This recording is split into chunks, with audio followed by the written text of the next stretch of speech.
2026-এ শূন্য কাটিয়ে পশ্চিমবঙ্গ বিধানসভায় সিপিএম তথা বামফ্রন্টের একমাত্র বিধায়ক মুর্শিদাবাদের ডোমকলের মুস্তাফিজুর রহমান রানা নিজস্ব গাড়ি নেই, তাই ভাড়া গাড়ি করে এলেন বিধানসভায়। নিরাপত্তারক্ষীও নিতে চান না, শপথ গ্রহণ করলেন। সবসময় সংখ্যার উপর ডিপেন্ড করে হয় না।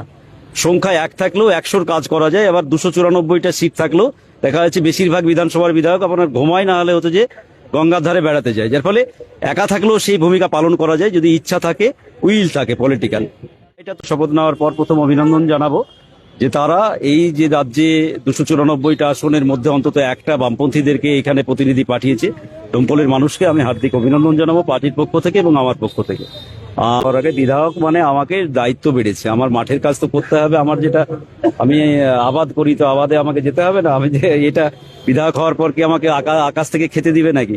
তো যার ফলে সেগুলো তো হবেই। স্বাভাবিক জীবনযাপনটাই তো আমাদের কমিউনিস্টদের এটাই ধারা। সেখান থেকে বিচ্যুত হওয়া মানে আপনি উল্টো হন।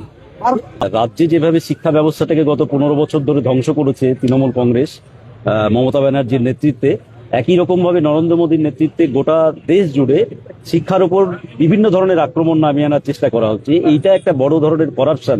এই করাপশন আস্তে আস্তে এটা নতুন না, এর আগেও আমরা দেখেছি বিভিন্ন ধরনের কোশ্চেন পাস হওয়া, যার ফলে আসলে আমাদের দেশের কর্পোরেটদের হচ্ছে যে এখন নজর পড়েছে গোটা শিক্ষা ব্যবস্থার উপরে। এর ফলে কর্পোরেট যখন নজর পড়ে, আর যদি কর্পোরেটের প্রো কর্পোরেট সরকার হয়, তাহলে শিক্ষা ব্যবস্থাটাকে লাটে তোলার যা যা করা দরকার সেইটা করছে একদিকে নরেন্দ্র মোদী বসে। সেই কাজটাই হচ্ছে যে গোটা দেশের ক্ষেত্রে হচ্ছে যে করা হচ্ছে। নিটের প্রশ্নপত্র ফাঁস এটা নতুন কোনো ব্যাপার না। আসলে শিক্ষা ব্যবস্থা যেটা সরকারি আছে সেইটা সম্পর্কে মানুষের যে বিশ্বাস ভরসা সেইটাকে আগে গুলিয়ে দাও বা হচ্ছে যে করে দাও, এটা তারই চক্রান্ত।